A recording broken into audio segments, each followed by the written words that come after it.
Yeah, that will depend on the goals. Let's say you have a deadline and this app needs to be out in 1 week, and the backend team check their backlog and say we won't be able to do all of this and finish in 1 week. But the mobile team have capacity. Then you implement in the mobile team. But if both say no, we both don't have capacity, then it's a matter of going back to the team, say, hey, we won't be able to meet the 1 week deadline because none of the teams have capacity to implement fully the features, Mm-hmm. right? Mm-hmm. But if you're going to tell the business that you're not going to meet a deadline, the earlier you tell them, the better.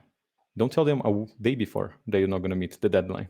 Tell them, if you can tell them in like 2 weeks before, Mm-hmm. 2 weeks, a month before, even better. Because then they have time to maybe let's hire some contractors to help us, or let's descope the feature, or let's change our marketing strategy, so then they have time to react to the news. But you shouldn't be fighting the backend team.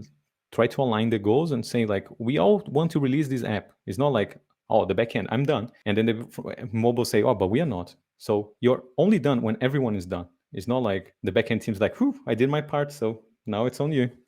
Or the mobile as well. Oh, we did our part. You're not doing yours. Now you want me to do your job? No, you don't want this kind of conflict. You want to say, you know what? The mobile team have capacity, but we think that this should be done in the backend. So since we have capacity, we are going to join the backend team and we're going to implement that. And we're going to help you implement in the backend, but we are going to join your team and we're going to do it.